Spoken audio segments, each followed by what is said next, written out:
और हेडलाइंस के बाद अब खबरों को विस्तार से जानेंगे। पीएम नरेंद्र मोदी ने देश को बड़ी सौगात दी। देश के 508 स्टेशन आधुनिक बनाए जाएंगे। प्रधानमंत्री ने अमृत भारत स्टेशन योजना लॉन्च की। रेलवे स्टेशन के रीडेवलपमेंट की आधारशिला रखी।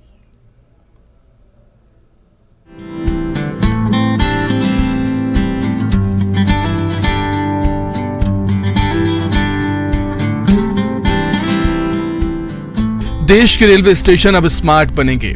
पीएम मोदी ने अमृत भारत स्टेशन योजना लॉन्च की है और देश भर के 508 रेलवे स्टेशन के रीडेवलपमेंट की आधारशिला भी रखी है। 24,470 करोड़ रुपए से ज्यादा की लागत से इन रेलवे स्टेशन का रीडेवलपमेंट किया जाएगा।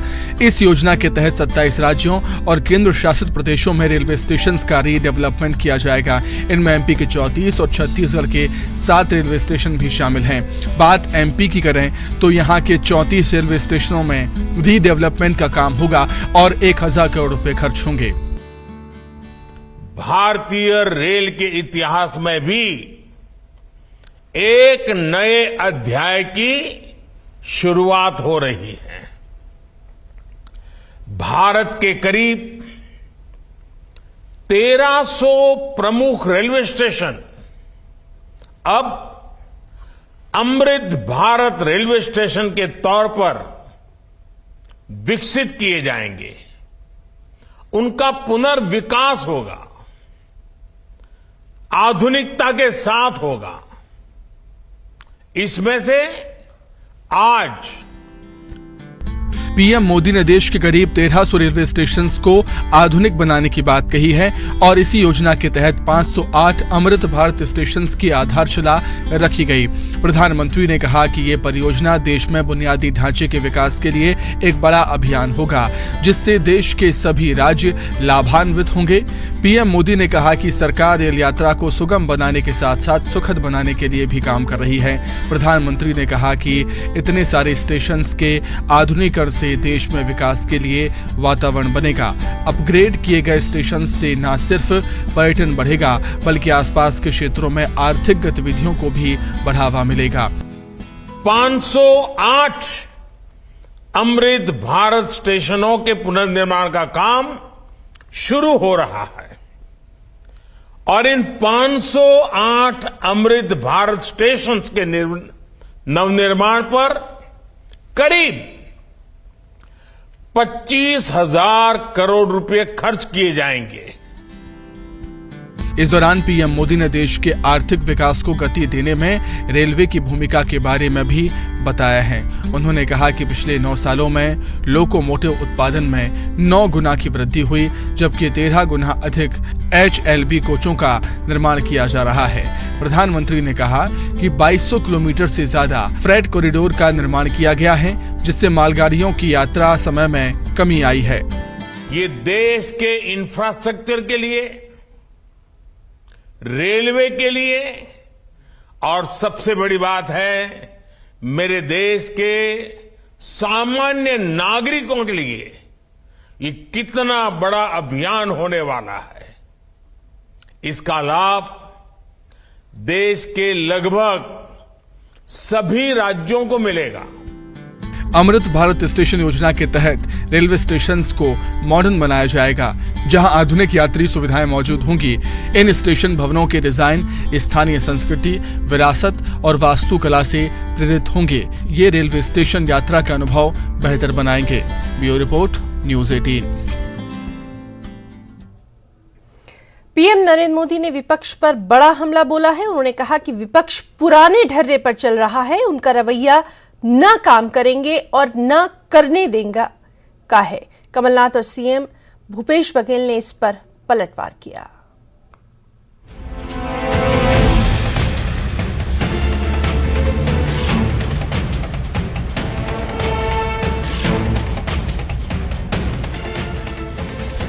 पीएम मोदी ने आज देश के रेलवे स्टेशनों को स्मार्ट बनाने के लिए 508 रेलवे स्टेशनों के रीडेवलपमेंट की आधारशिला रखी। अमृत भारत स्टेशन योजना को लॉन्च किया। इस दौरान पीएम मोदी विपक्ष पर जमकर बरसे। उन्होंने कहा कि विपक्ष का एक धड़ा आज भी पुराने ढर्रे पर चल रहा है। उनका रवैया ना काम करेंगे और ना करने देंगे का है। हमारे देश में विपक्ष का एक धड़ा आज भी पुराने ढर्रे पर चल रहा है। वो आज भी खुद तो कुछ करेंगे नहीं और किसी को करने भी न देंगे, न काम करेंगे न करने देंगे। प्रधानमंत्री ने विपक्ष को विकास विरोधी बताया। उन्होंने कहा कि विपक्ष के एक धड़े ने संसद की नई इमारत कर्तव्य पथ तक का विरोध किया। 70 साल तक देश के वीर शहीदों के लिए वॉर मेमोरियल तक नहीं बनाया और जब बीजेपी सरकार ने नेशनल वॉर मेमोरियल बनाया तो इसकी भी आलोचना की गई। विपक्ष के इस धड़े ने संसद की नई इमारत का भी विरोध किया। हमने कर्तव्य पथ का विकास किया तो उसका भी विरोध किया गया। इन लोगों ने 70 साल तक देश के वीर शहीदों के लिए वॉर मेमोरियल तक नहीं बनाया। जब हमने नेशनल वॉर मेमोरियल बनाया, उसका निर्माण किया, तो इसकी भी सरेआम आलोचना करते उनको शर्म नहीं आई। पीएम मोदी ने कहा है कि उन्होंने देश के विकास को सकारात्मक राजनीति के साथ आगे बढ़ाने का फैसला किया है। इस राज्य में किसकी सरकार है और कहां किसका वोट बैंक है, इससे ऊपर उठकर विकास को प्राथमिकता दी जा रही है। हमने देश के विकास को इस सकारात्मक राजनीति से आगे बढ़ाने का फैसला किया है और इसलिए नकारात्मक राजनीति से ऊपर उठकर सकारात्मक राजनीति के मार्ग पर एक मिशन के रूप में हम चल रहे हैं। किस राज्य में किसकी सरकार है, कहां किसका वोट बैंक है, इस सब से ऊपर उठकर हम पूरे देश में विकास को सर्वोच्च प्राथमिकता दे रहे हैं। प्रधानमंत्री के इस हमले के बाद विपक्षी नेताओं के बयान भी आने लगे। पूर्व मुख्यमंत्री कमलनाथ ने कहा कि पीएम मोदी जो काम कर रहे हैं वो जनता को दिख जाएंगे। हम विरोध कर रहे हैं तो कोई तो कारण होगा ही। छत्तीसगढ़ के सीएम भूपेश बघेल ने तो अमृत भारत स्टेशन योजना पर ही सवाल उठा दिए। देखिए, जो भी वो काम कर रहे हैं जनता को दिख जाएंगे, जनता देखेगी इसका क्या लाभ है। अंत में फैसला तो जनता के हाथ में। अगर हम विरोध कर रहे हैं कोई ना कोई कारण होगा। जिस प्रकार से एयरपोर्ट को पहले चमकाया जाता है, सरकार 1000-2000 करोड़ रुपए वहाँ इन्वेस्ट करती है और उसके बाद उसको नीलाम कर देती है। ये भी तो वैसे ही नहीं होगा कि पूरे देश भर के बढ़िया से जो बड़े बड़े स्टेशन हैं उसमें मॉडिफिकेशन करेंगे और फिर वो भी निजी हाथों में चला जाएगा। प्रधानमंत्री कह रहे हैं कि विपक्ष पुराने हर चीज का विरोध करता है और पुराने ढर्रे पर अभी भी विरोध नहीं। देश की संपत्ति को बेचोगे तो नया पुराने क्या सभी स्तर पर विरोध होगा। सारी संपत्ति को तो बेच रहे हैं। पीएम मोदी ने राजनीति के लिए विरोध करने का आरोप लगाया है और अब विपक्ष भी हमलावर नजर आ रहा है। कमलनाथ से लेकर सीएम भूपेश बघेल तक बयान दे रहे हैं। आरोप प्रत्यारोप का दौर जारी है। Bureau report, news 18। हरियाणा में अमृत भारत स्टेशन योजना के अंतर्गत बीकानेर मंडल के हिसार सहित बीकानेर मंडल के 21 स्टेशन में से 10 स्टेशनों का शिलान्यास किया जाएगा। इसमें हरियाणा के 3 स्टेशन हिसार, सिरसा और भिवानी भी शामिल हैं। बता दें कि इन 10 स्टेशन के विकास कार्यों का पीएम मोदी की ओर से वर्चुअल शिलान्यास किया जाएगा। भारत के करीब 1300 प्रमुख रेलवे स्टेशन अब अमृत भारत रेलवे स्टेशन के तौर पर विकसित किए जाएंगे। उनका पुनर्विकास होगा, आधुनिकता के साथ होगा। इसमें से आज 508 अमृत भारत स्टेशनों के पुनर्निर्माण का काम शुरू हो रहा है।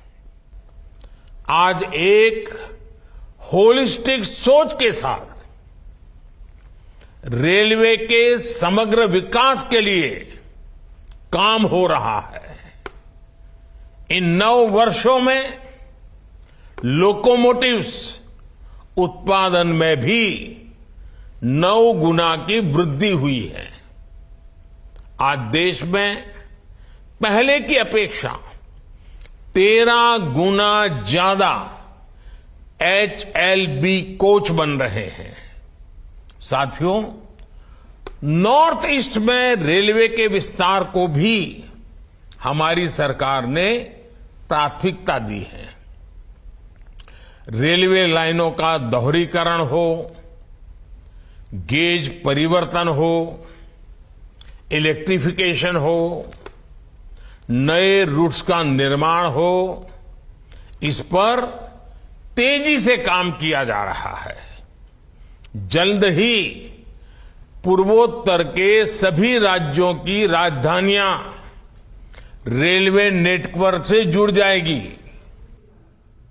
संसद के मॉनसून सेशन के दौरान दिल्ली सेवा विधेयक लोकसभा में पारित हो चुका है। अब इस विधेयक को सोमवार को राज्यसभा में पेश किया। इसको लेकर कांग्रेस और आप पार्टी इस विधेयक का विरोध कर रही है। यही कारण है कि दोनों ही पार्टियों ने अपने राज्यसभा सांसदों के लिए बाकायदा व्हिप जारी कर दी है। कांग्रेस और आम आदमी पार्टी ने अपने राज्यसभा सांसदों से सदन में उपस्थित रहने के लिए कहा है।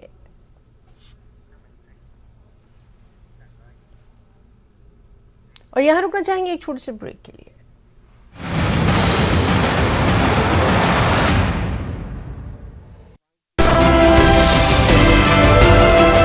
NIT हमीरपुर परिसर में पिछले 10 दिनों में 500 से ज्यादा छात्र आई फ्लू की चपेट में।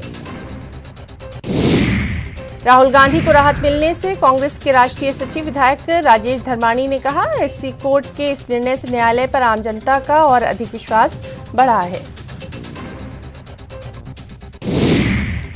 कुल्लू के मनाली उपमंडल के सासे में राज्य स्तरीय स्वतंत्रता दिवस समारोह का आयोजन, इसकी अध्यक्षता मुख्यमंत्री सुखविंदर सिंह सुक्खू करेंगे। सोलन के क्षेत्रीय अस्पताल में मिशन इंद्रधनुष के अंतर्गत छोटे बच्चों का टीकाकरण। मिशन इंद्रधनुष को सुशासन दिवस के अवसर पर 25 दिसंबर 2014 में किया गया शुरू। कुल्लू के बिजली महादेव मंदिर में श्रावण मास में श्रद्धालुओं की भीड़। मान्यता है कि यहां प्राचीन शिवलिंग के दर्शन पूजा करने से श्रद्धालुओं की हर मनोकामना होती है पूरी।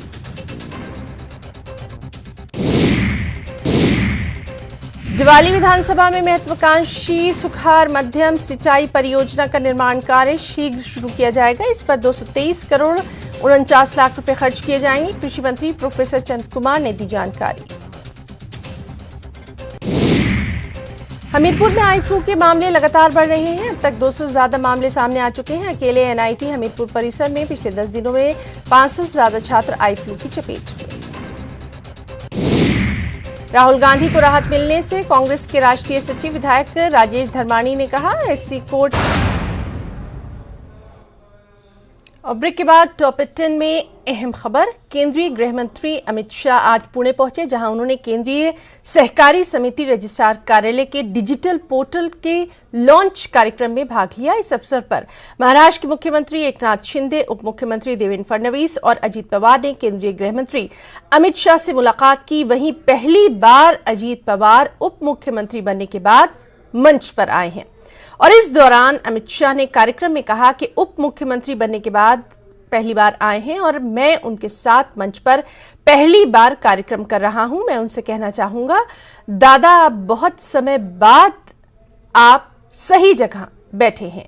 ये जगह सही थी, लेकिन आपने बहुत देर कर दी।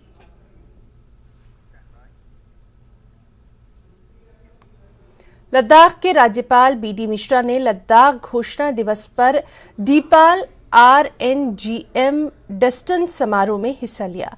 लद्दाख के गौरव का जश्न मनाने के लिए NDS ग्राउंड में इस समारोह का आयोजन LAHDC लेह ने किया था। यहां तोगदान रिनपोचे को मरणोपरांत LAHDC Leh life time achievement award 2023 से सम्मानित किया गया, जबकि लद्दाख स्काउट्स रेजिमेंटल सेंटर को LSRC के गठन के गौरवशाली हीरक जयंती समारोह के उपलक्ष्य में लद्दाख डीपाल निगम डस्टन अवार्ड 2023 से सम्मानित किया गया। इस अवसर पर बोलते हुए LG ने कार्यक्रम को सफल बनाने के लिए आयोजकों और कलाकारों की सराहना की और इस वर्ष हीरक जयंती पूरी करने के लिए LSRC की भी सराहना की। सिर्फ होली ही नहीं है, कल्चर ही नहीं है, उन्नतशील ही नहीं है, बहादुर भी है। और इनकी बहादुरी सिद्ध हो गई है। इनकी बहादुरी को पूरे भारतवर्ष ने एक्नॉलेज किया है। ज्ञानव्यापी में एएसआई ने चौथे दिन सर्वे किया। एएसआई ने ज्ञानव्यापी में व्यास तहखाने का मुस्लिम पक्ष से चाबी लेकर ताला खुलवाया। यहां मजदूर बुलाकर सफाई करवाई, वेंटिलेशन के लिए एग्जॉस्ट लगाए, लाइटिंग की गई। इसके बाद टीम ने तहखाने के अंदर सर्वे किया। ज्ञानव्यापी के तीनों गुंबद, व्यास तहखाना और परिसर का सर्वे किया गया। एएसआई ने व्यास तहखाने में पैमाइश की, दीवारों की 3D फोटोग्राफी, स्कैनिंग करवाई, चार्ट में दीवारों पर मिली कलाकृतियों के पॉइंट्स नोट किए। आज कानपुर आईआईटी के 2 जीपीआर एक्सपर्ट भी सर्वे टीम के साथ अंदर गए थे। बताया जा रहा है कि 1-2 दिन में जीपीआर मशीन से सर्वे शुरू हो सकता है। आज सुबह सबसे पहले एएसआई की टीम ने हिंदू मुस्लिम पक्ष और प्रशासन के साथ ज्ञानव्यापी परिसर में बैठक की। ज्ञानव्यापी मंदिर है या मस्जिद, इसके लिए एएसआई सर्वे चल रहा है। तीनों जो सेंट्रल डोम है उसके नीचे स्टडी चल रही है, वहाँ पे फोटोग्राफी की जा रही, मेजरमेंट किया जा रहा है। तीनों गुंबद के ऊपर वहाँ पे स्टडी की जा रही है। हाँ जी, व्यास जी के कमरे में भी काम चल रहा है। सारे जगह पे टोटल काम चल रहा है, स्टडी चल रही है और ये टाइम लेगी। शिवसेना नेता संजय राउत ने राहुल गांधी की संसद सदस्यता बहाल करने में हो रही देरी पर सरकार पर निशाना साधा है। संजय राउत ने लोकसभा अध्यक्ष पर भी तंज किया और कहा कि राहुल गांधी से सरकार डर गई है। साथ ही उन्होंने कहा कि सूरत की कोर्ट ने राहुल गांधी को जो 2 साल की सजा दी, तो 24 घंटे में लोकसभा अध्यक्ष ने बिना विलंब राहुल गांधी को लोकसभा के लिए अयोग्य घोषित कर दिया था। राहुल गांधी से सरकार डर गई। सूरत की न्यायालय ने जो फैसला सुनाया राहुल जी के खिलाफ, 2 साल की सज़ा सुनाई मैक्सिमम, उसके बाद 24 घंटे में बिना विलंब लोकसभा अध्यक्ष ने राहुल जी को डिस्क्वालीफाई कर दिया लोकसभा से। कोई ज़रूरत नहीं थी ये जल्दबाजी, उनको घर से निकाल दिया। लेकिन अब सर्वोच्च न्यायालय, सुप्रीम कोर्ट ने राहुल जी की वो जो पनिशमेंट है उनको स्टे दिया है और बहुत कड़ी टिप्पणी सूरत और गुजरात हाईकोर्ट पर की है। उनके पनिशमेंट को स्टे देने के बाद 3 दिन हो गए हैं, उसके बावजूद लोकसभा अध्यक्ष ने उनको री इंसिस्ट नहीं किया है और कहते हैं कि मुझे अभ्यास करना पड़ेगा। तो सूरत के न्यायालय के बाद, निर्णय के बाद आपने कौन सा अभ्यास किया था और आपको अभी अभ्यास करना पड़ रहा है। स्टडी कर रहे हो आप, कौन सी स्टडी? क्या पीएचडी कर रहे हो, क्या डॉक्टरेट लेने जा रहे हो इस विषय पे?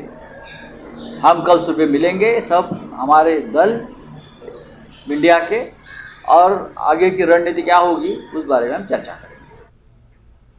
यूक्रेन में जारी युद्ध का शांतिपूर्ण समाधान निकालने के मकसद से सऊदी अरब के शहर जद्दा में हो रहे 2 दिवसीय सम्मेलन में राष्ट्रीय सुरक्षा सलाहकार अजीत डोभाल ने शिरकत की। इस दौरान अजीत डोभाल ने कहा कि भारत यूक्रेन रूस संघर्ष को बातचीत के जरिए हल करने का पक्षधर रहा है। कई अन्य देशों के राष्ट्रीय सुरक्षा सलाहकार भी इस सम्मेलन में हिस्सा ले रहे हैं। इस सम्मेलन की मेजबानी सऊदी अरब के युवराज मोहम्मद बिन सलमान कर रहे हैं। इसमें करीब 40 देशों के शीर्ष सुरक्षा अधिकारी भी हिस्सा ले रहे हैं। यूपी के भदोही जिले में नगर पालिका परिषद के नाम से बने एक व्हाट्सएप ग्रुप पर सीएम योगी आदित्यनाथ के खिलाफ कथित अभद्र टिप्पणी करने के आरोप में ग्रुप के एडमिन को रविवार को गिरफ्तार कर लिया गया। पुलिस सूत्रों ने बताया, भदोही नगर पालिका परिषद के नाम से बनाए गए एक व्हाट्सएप ग्रुप में सीएम के खिलाफ अभद्र भाषा का इस्तेमाल करते हुए एक टिप्पणी की गई थी, जो कि सोशल मीडिया पर काफी वायरल हुई थी। पाकिस्तान में भीषण रेल हादसा हुआ है। बता दें कि रावलपिंडी जा रही हजारा एक्सप्रेस पटरी से उतर गई। इस घटना में अब तक 30 लोगों की मौत की खबर है, 80 से अधिक घायल बताए गए। यह हादसा शहजादपुर और नवाबशाह के बीच सहारा रेलवे स्टेशन के पास हुआ। प्रांतीय रेलवे अधिकारी एजाज शाह ने AFP को बताया कि दुर्घटना में कई यात्रियों की मौत हो गई है, कई अन्य गंभीर रूप से घायल हैं। एक राहत ट्रेन को घटनास्थल पर भेजा गया है।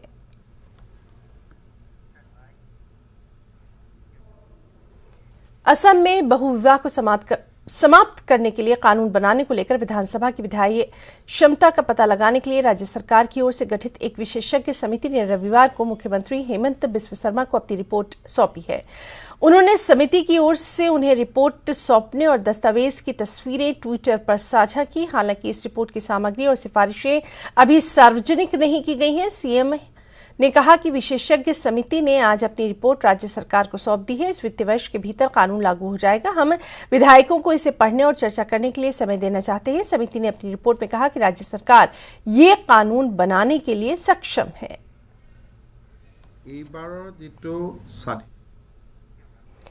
खबर हिमाचल से है। एसटी का दर्जा मिलने पर हाटी समुदाय के लोगों ने बीजेपी और पूर्व सीएम जयराम ठाकुर का धन्यवाद जताया। इसके लिए हाटी समुदाय के लोगों ने धन्यवाद समारोह का आयोजन किया, जिसमें पूर्व सीएम, बीजेपी प्रदेश अध्यक्ष समेत बीजेपी के कई नेता शामिल रहे। इस समारोह में पूर्व सीएम जयराम ठाकुर ने हाटी समुदाय के लोगों के साथ नाटी भी डाली।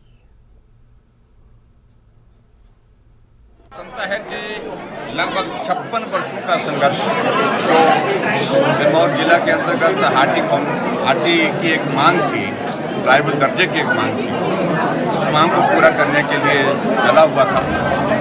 और जब हिमाचल प्रदेश में भारतीय जनता पार्टी की सरकार बनी, करके कैबिनेट में केंद्र को भेजा, हमने कहा कि इस क्षेत्र के लोगों को ये दर्जा मिलना चाहिए, ट्राइबल का दर्जा मिलना चाहिए। और बहुत सारी टेक्निकल चीज़ें जो उसमें दुरुस्त करने की थी वो भी दुरुस्त किया। और मुझे इस बात की खुशी है कि केंद्र सरकार ने 16 दिसंबर को 2022 को लोकसभा में इसका पारण किया और 26 जुलाई 2023 को राज्यसभा में पारित करने के बाद इसको बिल का रूप दिया और हाटी का दर्जा यानी कि ट्राइबल का दर्जा उस इलाके के लगभग 2.5 लाख लोगों को जो मिलना था वो प्राप्त हुआ। और अभी 4 अगस्त को राष्ट्रपति महोदय जी ने भी इसको मोहर लगा दी। मैं सभी सिरमौर वासियों को जिनको इसका लाभ हो रहा है, लगभग 2.5 लाख के लोग, उनको बहुत बहुत बधाई देता हूँ। और वहीं ऊना के अंब अंदौरा के पुनर्विकास की नींव रखने के मौके पर कार्यक्रम में राज्यपाल श्री प्रताप शुक्ल, केंद्रीय मंत्री अनुराग ठाकुर, विधायक सतपाल सिंह सत्ती, विधायक चैतन्य शर्मा, स्थानीय विधायक सुदर्शन सिंह बबलू ने शिरकत की। केंद्रीय मंत्री अनुराग ठाकुर ने इस मौके पर कहा कि पुनर्विकास योजना के बाद इस रेलवे स्टेशन पर यात्रियों को विश्व स्तरीय सुविधाएं उपलब्ध होंगी। वहीं राज्यपाल श्री प्रताप शुक्ल ने कहा कि अंब अंदौरा रेलवे स्टेशन यहां की स्थानीय लोक कला और संस्कृति का परिचायक बनकर उभरेगा।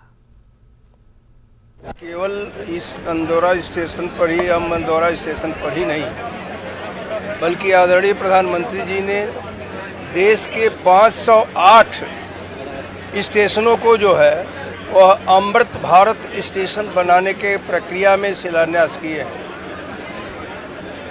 यहाँ पर भी हम लोग उसी क्रम में उपस्थित हैं। मैं भी हूँ, अनुराग जी भी हैं, यहाँ के विधायक भी हैं।